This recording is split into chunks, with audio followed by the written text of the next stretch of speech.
The theme of fate is really interesting in The Last of Us because it does not appear until very late in the story. For the first 2/3 of the game, not a single character mentions anything about fate, destiny, or predeterminism, or that anything that happened to any of these characters was meant to be, or that their lives have any meaning beyond surviving from one day to the next. And when characters finally do begin to express a belief in some greater purpose, it is almost immediately defied by Joel. If there is such a thing as fate in this world, then Joel breaks it in half. In the end, individual choice is absolutely shown to surpass destiny. I also want to bring another game into this discussion, and it's one that I've already examined in detail on this channel, God of War Ragnarok. Now, Ragnarok is another game whose story deals with the theme of fate, but from a very different direction, and I think these two stories actually complement and enhance each other in a really fascinating way that I'm excited to show you. But first, we need to talk about The Last of Us. Okay, so Tess never says a word about fate.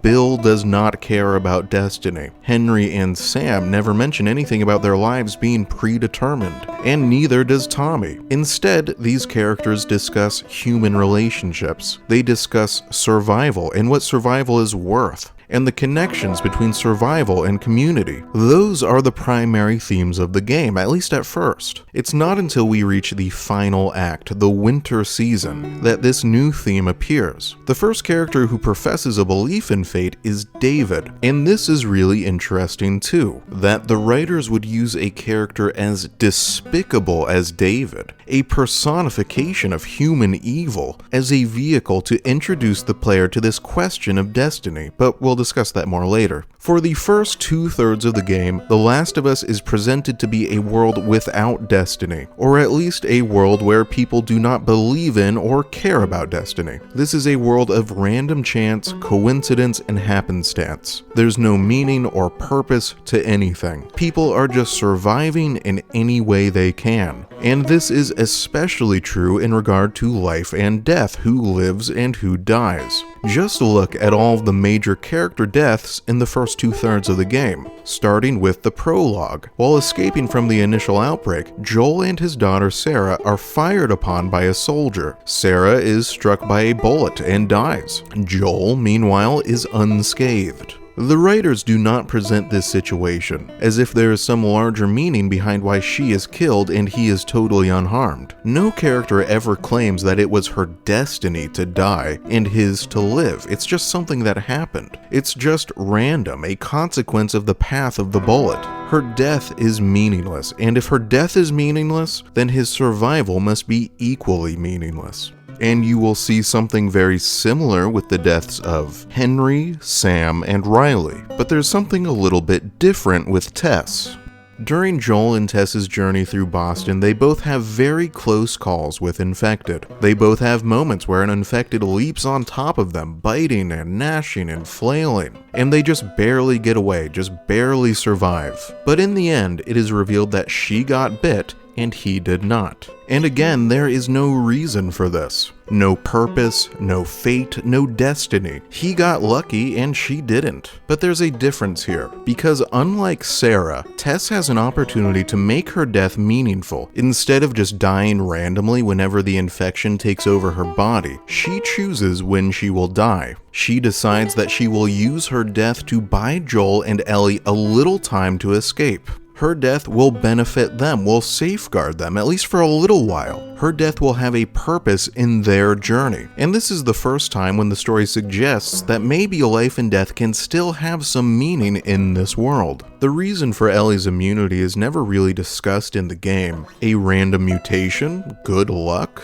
The exact reasons don't matter to the story. What matters is the emotional journey this immunity sends her on, what that journey reveals about human life, human relationships, and the human condition. And according to the themes of The Last of Us, our condition is that we're living in a world of pure random chance, where people die for no reason at all, and our lives have no apparent meaning beyond the ephemeral connections we forge between us. Except maybe not. The Last of Us complicates this brooding sense of nihilism in the last act of the game. all of a sudden characters begin to glimpse a deeper meaning behind seemingly random events. Contrary to everything else that's happened in the story so far, characters begin to express a belief in some purpose larger than themselves. And to see exactly how this theme is introduced and developed, we are going to watch 3 cutscenes. The first is with David. Terrible, despicable, evil David, who, as I've mentioned before, is the first character in the game who discusses the theme of destiny. And we are going to watch the scene where he does so together. As you watch, I want to ask you a question. What do you think the writers want the player to feel about this concept of destiny in this scene? Do they want you to believe it's real, that our characters' lives are being guided by something more than mere random chance? Or is David as full of BS in this dialogue as he is everywhere else? Okay, here it is. Whew. I'd say we make a pretty good team. We got lucky. Lucky? No. No such thing as luck. Now, you see, I believe that everything happens for a reason. Sure. I do. And I can prove it to you. Now, this winter, that's been especially cruel. A few weeks back, I sent a group of men out to a nearby town to look for food. Only a few came back. They said that the others had been slaughtered by a crazy man. And get this, he's a crazy man traveling with a little girl. You see, everything happens for a reason. The scene begins with Ellie expressing skepticism in the idea of fate, which is what we should expect from her character at this point. We got lucky. It was random. There's no meaning behind any of this. But for the first time in the game, David pushes back against the nihilism that has dominated the story so far. He says, no, there is something else happening here. Something more than just random chance. And I can prove it to you. Because you and I, Ellie, we share this unexpected connection. Because you killed a bunch of my friends, and then you disappeared over the horizon. Of course, we never thought we'd find you. You were gone. But then, incredibly, here you are, appearing as if from nowhere, wandering into my waiting open arms. This is too perfect to just be coincidence. Now, I think the writers definitely want the audience to be skeptical of his beliefs. I often find it helpful to think of stories in terms of tools. What tool are the writers using in this scene, and why are they using it? Well, the writers are using David, a villain, and not just any villain, but the grossest and most despicable villain in the whole game. And they're using him to communicate a new theme in the story. And why would they do that? Because they want the audience to understand that this new theme is bullshit. Writers often use villains to communicate ideas which, though they may contain some kernel of truth, are ultimately revealed to be flawed in some way. That's what makes them villains, their inability to overcome their flaws. David's concept of fate is just as perverse as his desires. As I discussed in my video analyzing his character, his motivation is control. He wants to possess Ellie. He wants to own her. He wants to use her like a new toy for fun and pleasure, then to discard when he's done with her. That this could be the meaning behind her survival, this epic, dramatic journey she's been on, the meaning of fate, these guiding strands of destiny that are delivering each soul to their final destination. That the purpose of all this could just be to provide David with a new human plaything? That is a concept of destiny which is totally debased and disgusting. David's flaw here is that he believes that destiny exists to serve his own personal pleasures, a ridiculous notion. And if it ended there, if the game never brought up the theme again, I would feel confident in saying, nope, according to The Last of Us, predeterminism is BS, and everything really is just random and meaningless. Except that is not how it goes. The theme is brought up 2 more times in quick succession. The theme gets complicated as more characters express a burgeoning belief in fate. And the next character to do so is actually Ellie herself. In the scene with David, she was totally dismissive of the idea that their survival was the result of anything other than luck. But by the time she reaches Salt Lake City, something has changed in her character. So we're going to watch that scene next, and we're going to watch a little bit of the last scene in the game too, because they go together. And as you watch, I want you to think about another question. What is the difference between Ellie's expression of fate and David's? What makes hers more noble than his? Okay, here it is. We don't have to do this. You know that, right? What's the other option? Go back to Tommy's. Just be done with this whole damn thing. After all we've been through. Everything that I've done. It can't be for nothing. Her name was Riley, and she was the first to die. And then it was Tess. And then Sam. None of that is on you. You don't understand.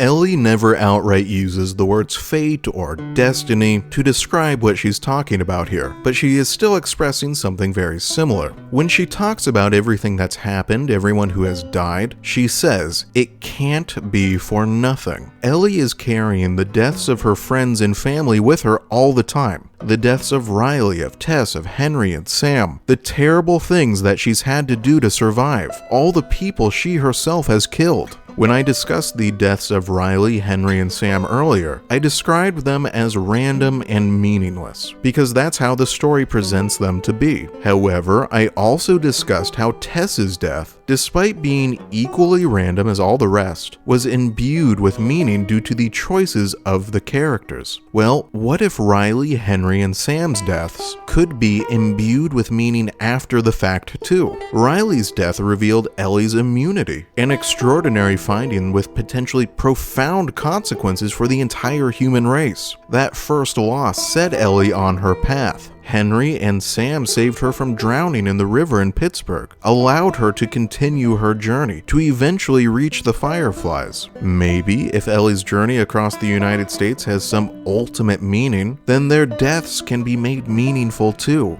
Okay, but what is the difference between Ellie's expression of fate and David's? Well, David essentially said, I am certain that fate does exist, and it benefits me personally. Whereas Ellie says, I am not certain if fate is real. In fact, I'm very skeptical of the idea, but I want my journey to have some greater purpose than mere survival. I have a deep longing for the deaths of the people I care about to have some sort of purpose too, to be more than just unlucky accidents. And maybe that's not exactly fate, but it is something very similar. The next 2 characters who express a belief in fate are Joel and Marlene, so let's watch that next scene. Here it is. You came all this way. How'd you do it? It was her. She fought like hell to get here.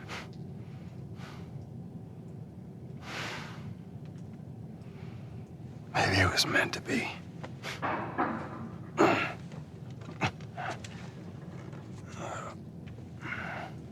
I lost most of my crew crossing the country. I pretty much lost everything. And then you show up, and somehow we find you just in time to save her. Maybe it was meant to be.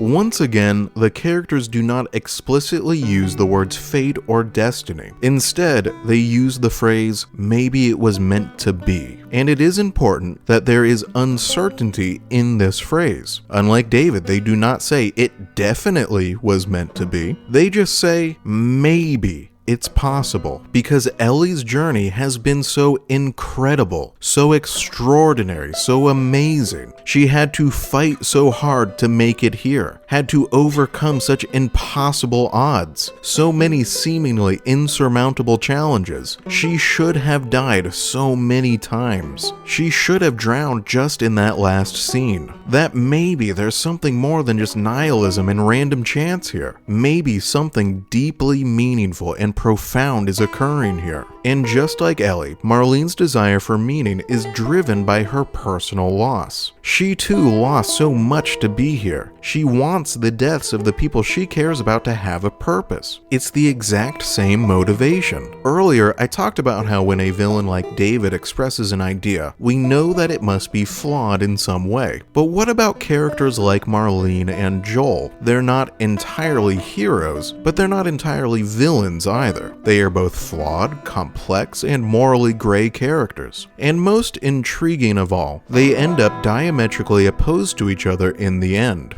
These are two characters who are, in many ways, total opposites. And yet, in this moment, they are expressing the exact same idea, using the exact same words. Maybe it was meant to be. So what are the writers doing here? What do they want us to think? Are we supposed to believe in fate or not? Does Ellie's journey have a purpose and meaning or not? Well, I think the writers want us to be uncertain. These characters have a deep longing for meaning, for something greater than themselves, for their lives and their losses to matter, are open to the possibility of purpose. But no matter how much they long for meaning, the unfortunate truth is that they may still be living in a meaningless world. And what would the purpose of Ellie's journey be? How would her story have to end in order for all those deaths to matter? Well, if the Fireflies or some other group really were able to craft a vaccine from her immunity, and they really were able to use that vaccine to save humanity, to rebuild the world, to restore civilization, as unlikely as all that is, that definitely would be meaningful. That could have been her destiny. And if it was her fate to die here, to serve as a sacrifice for a restored world, then Joel broke that fate, right? His individual choices trumped fate. In the end, it's not a question of meaning or purpose or nihilism or even survival. It is a question of choice. What do these characters choose to do? Except maybe it's not really a choice at all. Maybe fate is still at play, just not in the way you think. And what if Joel never really chose anything? What if his behavior was dictated by something greater than himself? What if he was always going to do what he did at the end? What if it was Joel's fate, not his choice, to slaughter all those Fireflies? And this is where I want to bring God of War Ragnarok into the discussion, because that game's story presents a totally different concept of fate than the one we've been examining in this video that I think is very relevant to Joel's story. Okay, so the characters in God of War are steeped in prophecy and fate. Freya was once shown a prophecy in which her son Baldur would die a meaningless death. And then, as a result of her own choices, he did die a meaningless death. There was once a prophecy that Baldur's death would be followed by Thimbleweather, the harshest of all winters. And then when he dies, Thimbleweather really does begin. Kratos once saw that his entire journey in God of War 4 had been prophesied by his late wife. And she prophesied his future death too, a prophecy which hangs over his head for the entirety of God of War Ragnarok. Atreus is desperately searching for his own role in the prophecy, his own role in the story, his own destiny, and is shaken to the core when he finally finds it. And all of these characters are living under the prophecy of Ragnarok, a terrible future war between the gods in which most of them will perish, a catastrophe which will shatter the world as we know it, the burning of the entire surface of the earth, the deaths of millions. Some of the characters are fighting against this prophecy, trying to prevent it from happening. Others are trying to fulfill the prophecy, trying to bring about this terrible series of events. And within this complex swirl of destiny, prophecy, purpose, choice, and meaning, of war and death and disaster, the story of God of War Ragnarok presents a very original twist on the concept of fate, one that I had not encountered before, and this is what is relevant to The Last of Us. At one point in the game, Kratos embarks on a journey to meet the North Norns, magical beings who are said to be able to see the future, to tell you what your destiny is. But when Kratos finally meets them, they say something very different about the nature of fate than you might expect. And we're gonna watch that scene together, and as you watch, I want you to pretend like Kratos is not here at all. Pretend like the Norns are actually speaking to Joel. How does what they're saying apply to Joel's story, to his character's ultimate fate? Okay, here it is. You come to us, piteous archetypes, seeking freedom from your scripts, as if knowing your lines would grant you the power to rewrite them. Speak plain. You will die, Kratos of Sparta.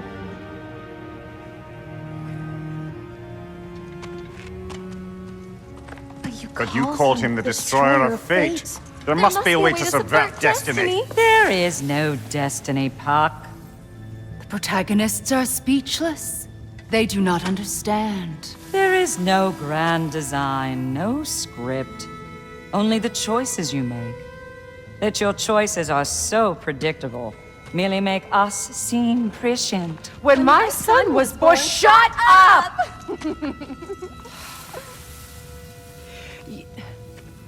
Your prophecy said he would die a needless death. And he did. Because you could not let him go. Because he thirsted for revenge. And because you kill gods. But what Kratos did, it was not out of hate. Should I bring him a crown then? He still slays gods, but now he's sad about it?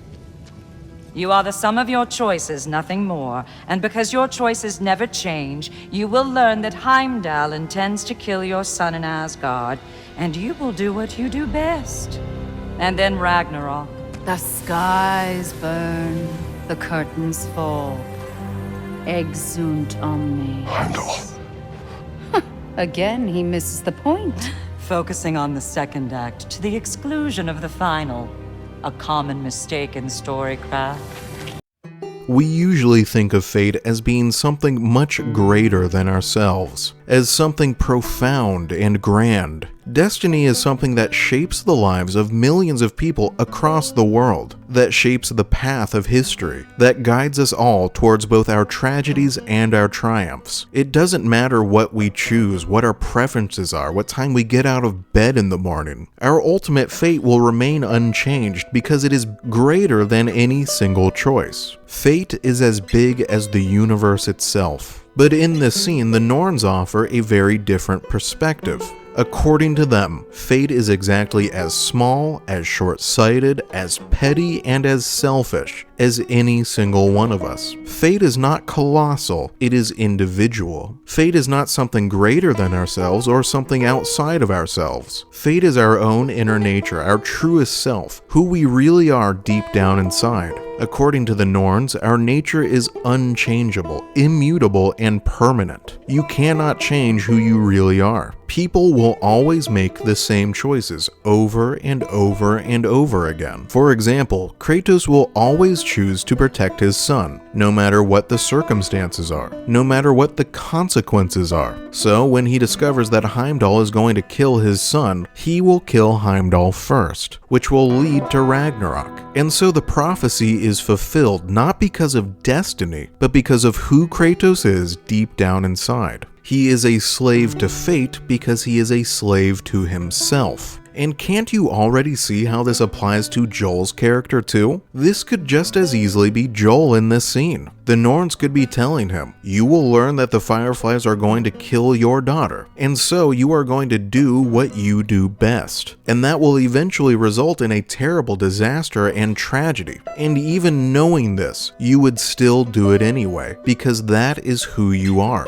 In the prologue, when Joel, Tommy, and Sarah are trying to escape from the outbreak in their car, they pass by this other family on foot who ask for help. Tommy is about to stop the car to offer them help, but Joel says no. He tells his brother to keep going so he can protect his own family. That is essentially the same choice that Joel makes at the end of the game, when he chooses to kill Marlene to protect Ellie. Joel is always going to make that choice. He is always going to choose his own family's well-being over anyone and everyone else. Except it's not really a choice at all, is it? Because Joel is not capable of making a different choice. It might as well be his destiny. In the end, Joel does not break fate at all. He is a slave to fate because he is a slave to himself. In God of War Ragnarok, Kratos actually does eventually manage to make a different choice. He averts tragedy, he defies his own violent and selfish nature. But Joel is not Kratos. Kratos is meant to be an inspiring character, to show us how even the most miserable and angry of people can be transformed, can choose to be better than their worst selves. Kratos is a god. Performing extraordinary feats is his role in the story. But Joel is meant to be human. He is meant to be flawed. He's not supposed to be your role model. He is just Joel, and he always will be. This is one of the few areas that I think the show does better than the game. In the show, when Joel begins his rampage through the Firefly's headquarters, he transforms into this emotionless robot. His movements are so automatic, like he's running on autopilot. It's like he's operating on pure instinct. He becomes a sort of zombie, which I think matches this idea that he's not really making a choice here. He is just following through on his innermost nature. The theme of fate and destiny is very complicated in The Last of Us. It does not show up at all until nearly the very end. And when it does, the writers intentionally undermine it by having the most despicable character in the game introduce it to the audience. And yet, the theme keeps getting brought up, both by characters we trust and characters we don't. It's not the typical concept of fate, the unbreakable chains of destiny. Instead, it is expressed as a deep longing for meaning in an apparently meaningless world. And even when it seems like our characters may have found some purpose in this story, immediately afterwards that purpose is utterly shattered, surpassed by individual choice. Except, if we bring God of War Ragnarok into the discussion, it starts to feel like The Last of Us is actually a story about the immutability of fate, where characters are bound by destiny because they are bound to their own natures, because they will always make the same choice. And I think you can apply this to part 2 as well. Is not Abby just as much of a slave to her own nature as Joel is? Is it actually Ellie who breaks fate when she makes a new choice at the very end of the second game? But those are questions for another video. This one has reached its end. Next time, I'm going to post 2 shorter videos examining Joel and Ellie again, covering some aspects of their characters that I've overlooked in the past. But before that, I'm actually going to be taking a break from The Last of Us. I am going to take advantage of the release of Final Fantasy VII Rebirth to do a couple videos on the original game, because while the remakes are undeniably very pretty, I find them to be a bit bloated and overcooked. I really prefer the blocky, blurry, polygonal 1997 original. Final Fantasy VII introduced the world to some of the most famous characters in video game history, and I'm excited to examine how those characters were originally written. But even if you don't care about Final Fantasy, there will be more Last of Us videos in the future, so please look forward to those.